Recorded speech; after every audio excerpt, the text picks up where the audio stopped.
అందరికీ నమస్కారం. ఇషాన్ మాత్రం కొంచెం అనుమానంగా చూస్తూ, మమ్మీ ఆఫ్టర్నూన్ లంచ్ బాక్స్ పంపించింది నువ్వే కదా అనగానే అశోక్ గారు మాత్రం ఆరాంగా కొడుకు వైపు చూస్తూ, హలో సింగరాయుడు గారు, అది నా కోడలు పంపించిన లంచ్ బాక్స్ అంటాడు యాటిట్యూడ్గా. సింగరాయుడు అనేసరికి పిచ్చ కోపం వచ్చేసి డాడ్ అంటూ ఇల్లంతా అదిరిపోయేలాగా అరుస్తాడు. ఆ దెబ్బకి ఇంట్లో పనిచేస్తున్న పనివాళ్ళు, మిగిలిన ఫ్యామిలీ మెంబర్స్ అందరూ కూడా అలాగే చూడగానే బాబుగారు మాత్రం ఇంకా కోపంగా చూస్తూ, మీరు అలా పిలిచారు అంటే అస్సలు బాగుండదు చెప్తున్నా, ఇదంతా ఈ ఈడియట్ వల్లే వచ్చింది అంటాడు. కిచెన్లో నుండి గోడ పక్కన నక్కి నక్కి చూస్తూ ఉన్న కన్నమ్మ తన భర్త తన వైపు చూసేసరికి ఓరి దేవుడో అంటూ వెనక్కి గోడకి అలాగే ఆనుకొని ఉండిపోగానే ఈసారి అందరూ ఇషాన్ వైపు ఉరిమి చూస్తారు. అంజలి గారు మాత్రం, కన్నా ఇంకొకసారి నా కోడల్ని ఏమన్నా అంటే మర్యాదగా ఉండదు, ఇక చాలు చేసిన గోల, వచ్చి తిందురా అంటుంది. పెట్టారుగా గడ్డి మీ ఆయన గారు సింగరాయుడు అంటూ, దానికే మా కడుపు నిండిపోయిందిలే అంటూ అలిగి గార్డెన్లోకి వెళుతున్న కొడుకు వైపు చూస్తూ అంజలి గారు కంగారు పడితే, అశోక్ గారు మాత్రం పోరా పో, ఆఫ్టర్నూన్ నా కోడలు పంపించిన బాక్స్ పీకల వరకు తిని ఉంటావు, అందుకే ఇప్పుడు ఫుల్గా ఉండి నా దగ్గర యాటిట్యూడ్ చూపిస్తున్నావా, నీ పప్పులేవి నా దగ్గర ఉడకవు, అసలే నా కోడలు మళ్ళీ ఇప్పుడు వెరైటీస్తో డైనింగ్ టేబుల్ నింపి పెట్టేసిందంటారు. ఇషాన్ మాత్రం తండ్రి వైపు గుర్రుగా చూస్తూ, తినండి మీరే, నాకేమీ అక్కర్లేదు అని నేరుగా గార్డెన్లోకి వెళ్ళి అక్కడ ఉన్న ఉయ్యాల్లో కూర్చొని మళ్ళీ క్షణం కూడా ఆలస్యం చేయకుండా తన మొబైల్ తీసుకొని చక్రికి ఫోన్ చేస్తాడు. అస్సలు లాభం లేకుండా పోయింది. ఇంకా స్విచ్ ఆఫ్లోనే మొబైల్ ఉండడంతో అసహనంగా ఫోన్ పక్కన పడేసి అలాగే వెనక్కి వాలి, చాలా పెద్ద మిస్టేక్ చేశాను, ఈ ఒక్కసారికి ఎక్స్క్యూజ్ చెయ్యి అంటూ బాధగా కళ్ళు మూసుకుంటాడు. ఇషాన్ అలా బయటికి వెళ్ళిపోగానే కన్నమ్మ స్పీడ్గా అశోక్ గారి దగ్గరికి వచ్చి, దొర నువ్వు చేసింది నాకేటి నచ్చలేదు, పెనిమిటిని ఎందుకు అట్టా అంటావు, చూడు అలిగిపోయినాడు, బువ్వ తినేది లేదా అంటుంది. అంజలి గారికి మాత్రం విషయం అర్థమైపోయింది. చక్రి మ్యాటర్లోనే ఇంకా అలా ఉన్నాడు కొడుకు అని. ఇప్పుడు కాదు, విషయం అయితే చెప్పాలి అనుకుంటుంది.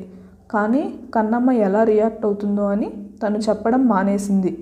ఎందుకంటే తనకు పూర్తిగా అర్థమవుతుంది, తన వాళ్ళ విషయంలో ఎవరైనా రాంగ్గా బిహేవ్ చేస్తే అవతల ఎవరున్నా సరే కన్నమ్మ మాత్రం చెడుగుడు ఆడేస్తుంది. మిగిలిన వాళ్ళందరూ కూడా లైట్గా లంచ్ చేస్తారు. కన్నమ్మ మనసంతా తన భర్త దగ్గరే ఉంది.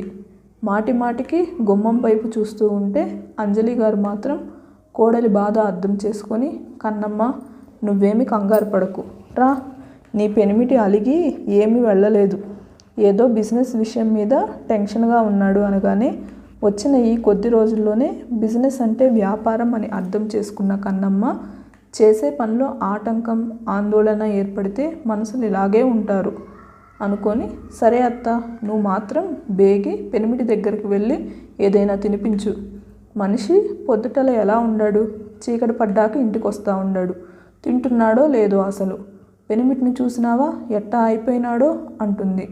అంజలి గారు మాత్రం, ఏంటే అప్పుడే పెనిమిటి గురించి దిగులు పెట్టుకున్నావా అనగానే, అది కాదత్తా, మా లగ్గం జరిగిన సంధి నవనవలాడే జామకాయలాగా ఉండేటోడు, ఇప్పుడు ఎట్టా ఉండాడో.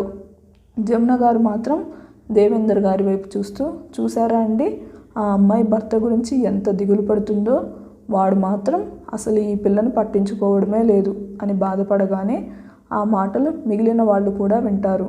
కానీ ఎవరు మాత్రం ఏం చేయగలరు, జరిగే విషయాలను ఆ భగవంతుడికి వదిలేయడం తప్ప. ఇంటి పరిస్థితులు ఎప్పుడు చక్కబడతాయో ఏంటో అనుకుంటారు.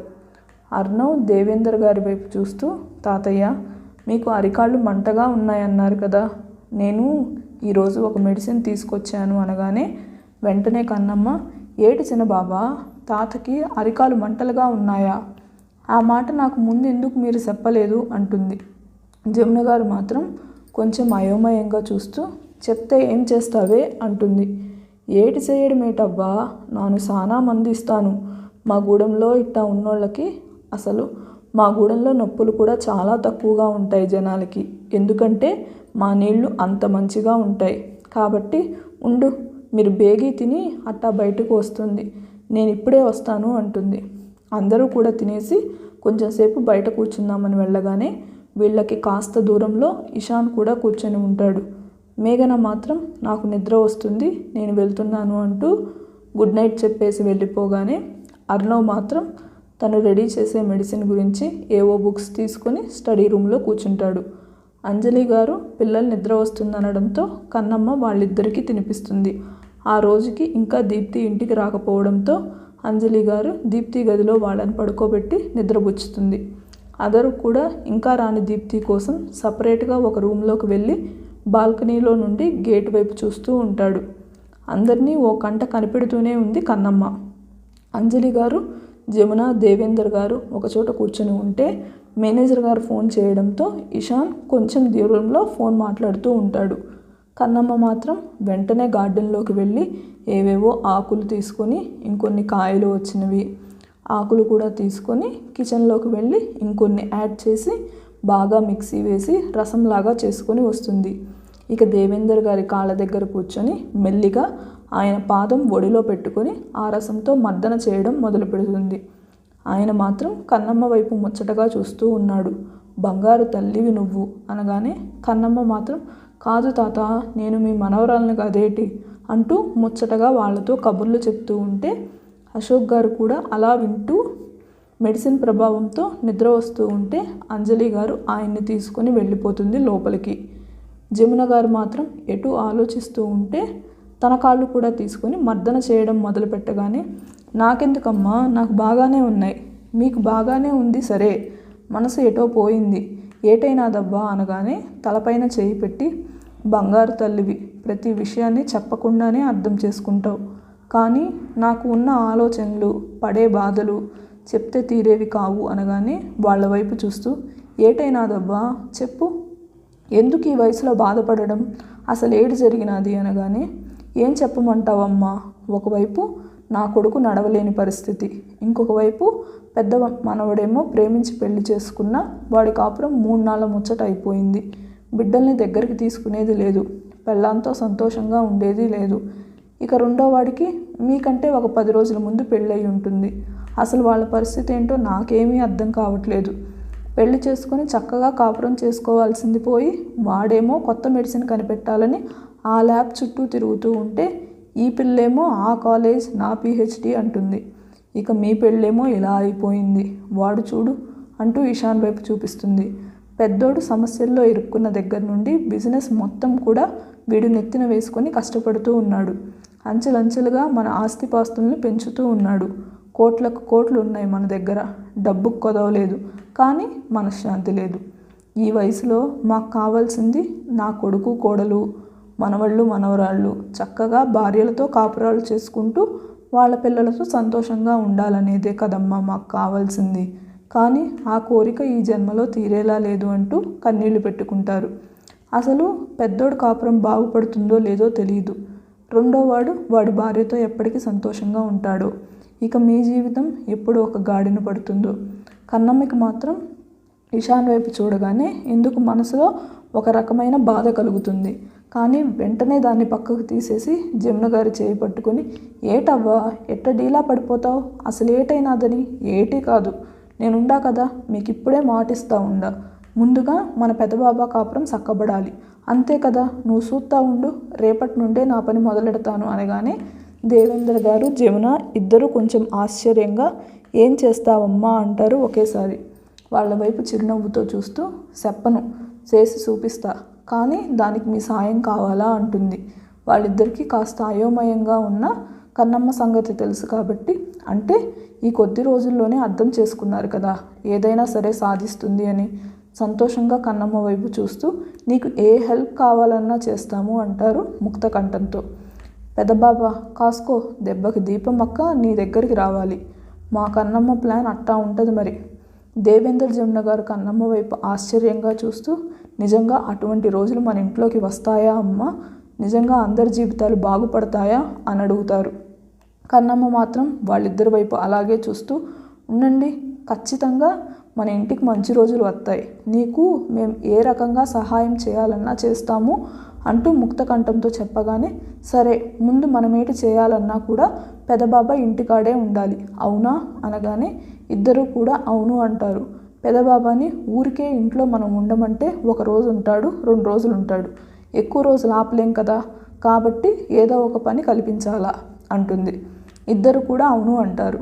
వాళ్ళు అర్థం కాకుండా చూస్తూ అందుకేం చేయాలా అనగానే కన్నమ్మ బుర్రగొక్కుంటూ, అదే అవ్వ నాకు కూడా అర్థం కావట్లేదు, పర్లేదులే ఏదో ఒక ఉపాయం అయితే తడుతుంది కదా, పెదబాబానే ఖచ్చితంగా ఇంట్లో అయితే ఉండేలాగా చేస్తాను, దాంతోపాటు బుల్లమ్మ బుల్లోడిని కూడా పెదబాబాకి దగ్గర చేయాలి, అప్పుడే బాబాయ్ ఇంటి పట్టున ఉండిపోతాడు, దానికి ఏదో ఒక యోచన అయితే నేను చేస్తాను, మీరేంటి కంగారు పడకండి, కానీ మీరు మాత్రం నాకు సహాయం చేయాలి, నేను ఏటి చెప్తే దానికి తానా అంటే తందానా అనాలి అంటూ చెప్పగానే ఇద్దరు కూడా కన్నమ్మ చేతిలో చేయి పెట్టి హెల్ప్ చేస్తాము అంటారు. ఏటి అదేంటో అన్నారే ఇద్దరు అంటుంది. హెల్ప్ అంటే సాయం అనగానే, ఓసోస్ నాకు మాత్రం చాలా కోపం వస్తూ ఉండాది ఈ ఇంగిలి పీస్ మీద, దీని సంగతి ఓ పాలు నేను చూడాలి. ఇషాన్ ఫోన్ మాట్లాడడం అయిపోయి వీళ్ళ దగ్గరికి వస్తూ ఉంటే కన్నమ్మ మాత్రం తన పని అయిపోవడంతో, అవ్వా తాత మీరిక్కడే ఉండండి అంటూ గార్డెన్లో ఉన్న ఒక బకెట్ నిండా నీళ్లు తీసుకుని వచ్చి వీళ్ళ కాళ్ళ దగ్గర కూర్చుంటుంది. ఇద్దరు అయోమయంగా చూడటంతో ఇంకొక వైపు కాళ్ళు పెట్టండి అనగానే అక్కడ గడ్డి ఉంటుంది, అక్కడ జరిపి పెట్టగానే ఇద్దరి కాళ్ళు కడిగేస్తుంది. వాళ్ళు మాత్రం ఎందుకమ్మా అనగానే, ఇప్పుడు మీకు ఈ పసరు పూసాను కదేటి, అది జారుతుంది అంటూ శుభ్రంగా కాళ్ళు కడిగి పని మనిషిని పిలవగానే, కాదు అరుస్తుంది లచ్చిమక్క అంటూ. ఇషాన్ వెంటనే చెవి మూసుకుంటూ, దేవుడా ఇది సౌండ్ బాక్స్ మింగిందనుకుంటా, ఏటమ్మగారు అంటూ బయటికి రాగానే బేగి ఓపడి గొడ్డడ్డుకురా అంటుంది. తన తీసుకురాగానే ఇద్దరి కాళ్ళు శుభ్రంగా తుడుస్తుంది. ఇప్పుడు పాండిక పోయి నిద్రపోండి, నిద్రపోతే ఆరోగ్యంగా ఉంటారు, ఏ విషయాల్లో మీరు పట్టించుకోకూడదు అంటూ నేను ఓ పాలి బుల్లెమ్మ బుల్లుడి దగ్గరికి వెళ్తాను, ఇదిగోండి దీపమ్మకి ఇంకా రాలే, తొందరగా ఆ డబ్బాలో నుంచి మాట్లాడండి అంటూ పక్కనే ఉన్న ఫోన్ వైపు చూస్తూ చెప్పి ఇక అక్కడి నుండి లోపలికి పరుగులు పెడుతూ వెళ్ళిపోతుంది.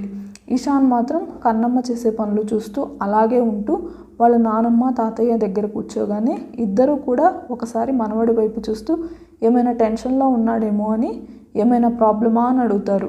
వాళ్ళ తాతయ్య చేయి పట్టుకొని, నాకు ఎటువంటి ప్రాబ్లం లేదు తాతయ్య, ముందు మీరు చెప్పండి ఏంటి ఆ తింగరదేంటో చేసిపోతుంది అంటాడు.